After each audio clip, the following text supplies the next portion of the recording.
তারা যে নির্বাচন চায়, এই নির্বাচন বাংলাদেশে হলে হাসিনা 15-16 বছর টিকেছিল, আপনারা 16 মাসও টিকতে পারবেন না। আর বাংলাদেশে আপনারা যেটা ভাবছেন ক্ষমতায় আসবেন, এই পর্যন্ত সকল জরিপের ফলাফল জনগণ আপনাদেরকে অলরেডি হলুদ কার্ড দেখিয়েছে। আর খুব শীঘ্রই নির্বাচনের মাধ্যমে আপনাদেরকে লাল কার্ড দেখিয়ে হাসিনার পথে আপনাদেরকে বিদায় করবে। জামাত ইসলামীর পক্ষ থেকে এখন রাজপথে মিছিল করার কথা ছিল না। এই সরকারকে যারা ক্ষমতায় বসিয়েছে তাদের অন্যতম হচ্ছে বাংলাদেশ জামাত ইসলামী তথা দেশের আর 18 কোটি মানুষ এই সরকারকে ক্ষমতায় বসিয়েছে। তারা এতদিন বলেছিলেন সংস্কার ছাড়া কোনো নির্বাচন হবে না। তারা 6টা কমিশন গঠন করে সংস্কারের লক্ষ্যে রাজনৈতিক দলের সাথে মত বিনিময় করেছেন। আমরা জামাত ইসলামীর পক্ষ থেকে প্রাণ খুলে আন্তরিকতার সহিত তাদের সংস্কার প্রস্তাবে সহমত পোষণ করেছি। কোথাও কোথাও আমরা নিজেরা প্রস্তাব দিয়েছি। আমরা শুরু থেকে শেষ পর্যন্ত সংস্কারের পক্ষে কাজ করেছি। কিন্তু সংস্কার যখন একটা পর্যায়ে এসে যা কিছু ঐক্যমত হয়েছে, এখন জনদাবি হলো এই ঐক্যমতের বিষয়গুলোকে সংবিধানের অন্তর্ভুক্ত করতে হবে। এজন্য যে ব্যবস্থা নেওয়া দরকার সেই ব্যবস্থা নিতে হবে। এখন একটি রাজনৈতিক দল এবং তাদের কিছু অনুসারী আর কিছু ব্যক্তিবর্গ মিলে তারা বলছেন এটা তো সংবিধানে নাই, ভিত্তি দিতে হবে।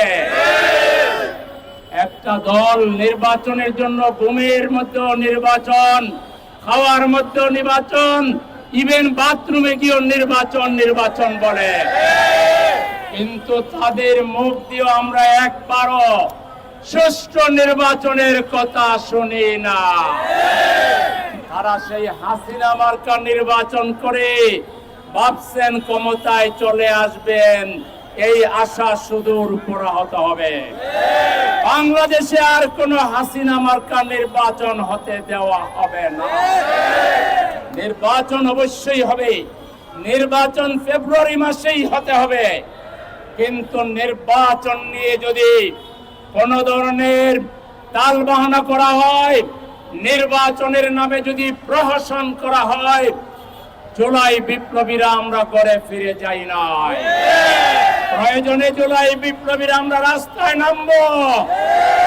আমরা ওগুলোকে আইনি ভিত্তি দিয়ে লেভেল প্লেইং ফিল্ড নিশ্চিত করে আমরা নির্বাচনে যাব। পালাবার কারো কোনো রাস্তা নাই।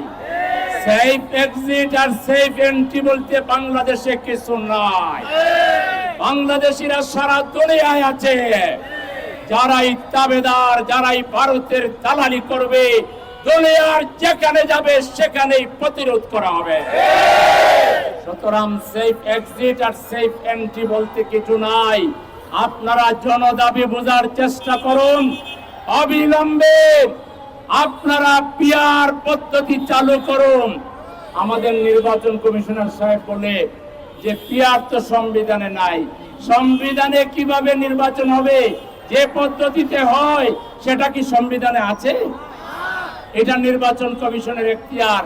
আপনি আরপিএস সংশোধন করেন, তারপর আপনি গেজেট নোটিফিকেশন করেন, বলেন যে পিআর এর ভিত্তিতে নির্বাচন হবে। বাংলাদেশে যদি অধিকাংশ মানুষ পিআর চায়, তাহলে সেটা না করে আপনি কিভাবে নির্বাচন দিবেন? পিআর এর মাধ্যমেই নির্বাচন দিতে হবে, লেভেল প্লেইং নিশ্চিত করতে হবে। আর বাংলাদেশের নির্বাচনের নামে যারা গুন্ডামি করছে এদেরকে গ্রেফতার করতে হবে।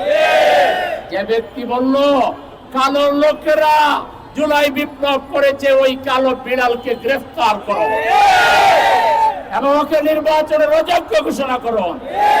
এই ধরনের দালালরা যে দলে আছে এবং যেই দলের লোকেরা যেন তেন নির্বাচন চায় কিন্তু চাঁদাবাজদেরকে গ্রেফতারের কথা বলে না, সন্ত্রাসীদেরকে গ্রেফতারের কথা বলে না, যারা অস্ত্র উদ্ধারের কথা বলে না, তারা যে নির্বাচন চায়, এই নির্বাচন বাংলাদেশে হলে হাসিনা 15-16 বছর টিকেছিল, আপনারা 16 মাসও টিকতে পারবেন না। আর বাংলাদেশে আপনারা যেটা ভাবছেন ক্ষমতায় আসবেন, এই পর্যন্ত সকল জরিপের ফলাফল জনগণ আপনাদেরকে অলরেডি হলুদ কার্ড দেখিয়েছে। আর খুব শীঘ্রই নির্বাচনের মাধ্যমে আপনাদেরকে লাল কার্ড দেখিয়ে হাসিনার পথে আপনাদেরকে বিদায় করবে। সুতরাং বাড়াবাড়ি না করে আপনারা যদি নির্বাচন চান, তাহলে আপনারা সহযোগিতা করুন। এই নির্বাচনের যে বিষয়গুলো রয়েছে, ঐক্যমত কমিশনে যেগুলো ঐক্য হয়েছে, সেগুলোকে আইনি ভিত্তি দিয়ে এবং পিয়ার পদ্ধতি চালু করে বাংলাদেশের জনগণের মনে স্বস্তি ফিরিয়ে আনুন। এই ব্যাপারে আপনাদেরকে আমরা হুঁশিয়ার করছি। আমরা বারবার রাস্তায় নামবো এটা মনে করার কারণ নাই। প্রয়োজনে আমরা নির্বাচন কমিশন ঘেরাও করব, প্রয়োজনে আমাদের পক্ষ থেকে আরো বৃহত্তর আন্দোলন গড়ে তুলব। সবাইকে সংগ্রামী শুভেচ্ছা জানিয়ে, ধন্যবাদ জানিয়ে আজকের মিছিল পরবর্তী সমাবেশ এখানেই সমাপ্ত ঘোষণা করছি। আল্লাহ হাফেজ। বাংলাদেশ জিন্দাবাদ। বাংলাদেশ জামাত ইসলামী জিন্দাবাদ।